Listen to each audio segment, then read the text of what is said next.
Hello and welcome to my YouTube channel DIY with Mini John. I am Nishant and this is my basement workshop.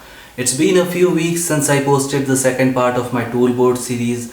I took out some time and did the much needed repainting of the workshop, and I have also installed a new laminated board. In this video we will finish up making our tool wall. I have already started mounting some of the tools on the board. Over here are my measuring tools. These are my pliers, the screwdrivers, and I have also installed the chisel rack that we made in the last video. In this video I will show you how to securely mount the saws on the wall, and we will make simple but practical plane holders. These are the plane holders that I have made for different sized planes. This is a 6-inch block plane, this is an 8-inch plane, this is a Stanley number 4 and a Stanley number 5. That's a 9.5-inch plane, and this is a 14-inch plane. I will quickly show you the construction of the holder. So it has a 10 mm pine board in the bottom, a 12 mm pine on the back side and 12 mm pine on both the sides. And the front lipping is slightly raised so that the plane is held securely in place and doesn't tip off.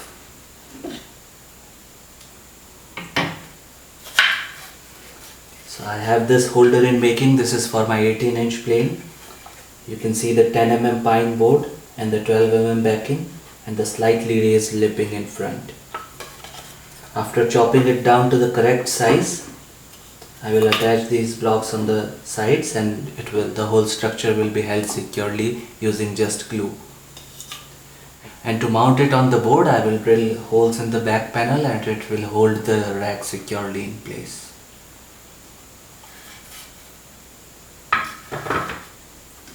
Now, just for aesthetic purpose, I have made the edges a bit slant so that it looks nice and sleek. This is the holder that I removed from my previous board. All other models are based on the construction of this. So as you can see, I already have 3 holes. Those were used to mount this on the board. So I will just place it here.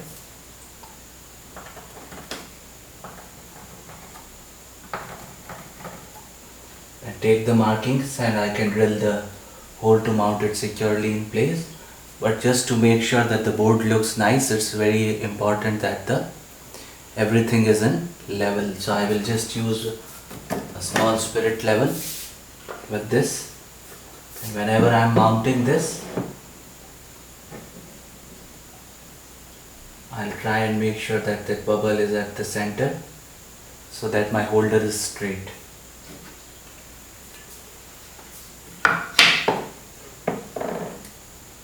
I'm done with installing all the accessories that I needed to on the board. I will quickly recheck the levels of all the platforms, and then I'll go ahead and mount the tools.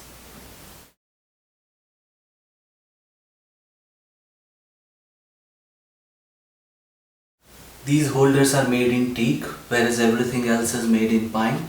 That is because the quality of pine that I get over here is not really good. So thin pieces like this might get bent with time.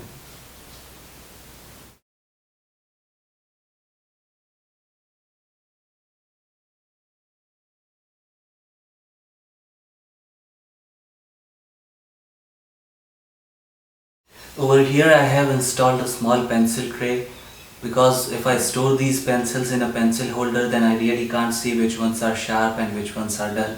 Also, after some time the pencils become really small to get out of the pencil holder. So this really helps. It has a lipping in front so that things don't roll off. And I can also store some sharpeners with it. And I have installed this safety shield below the chisel holder so that I will not cut myself while I am picking up something else.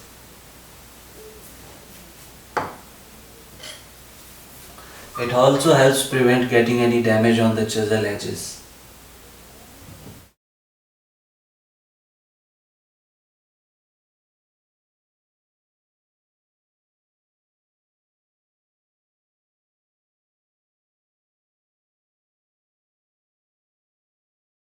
This little piece has a magnet installed so that when I hang the saw,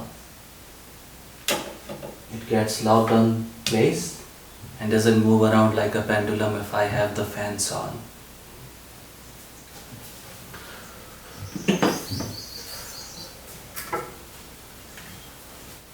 This level is kept at a height because I don't really use it that often. It's only used when I am making a wall mounted cabinet or something like that. Else it's just in place. Now after putting everything, I still have some place left over here. So I'll keep that place like this only. So whenever I get more tools or I want to remove some of the tools and install new tools, then I can do that in the vacant space. Well, that's all for this video. I hope it was helpful to you and you liked the video. If you liked it, then please click on the thumbs up button and subscribe to my channel. I'll keep posting more DIY content.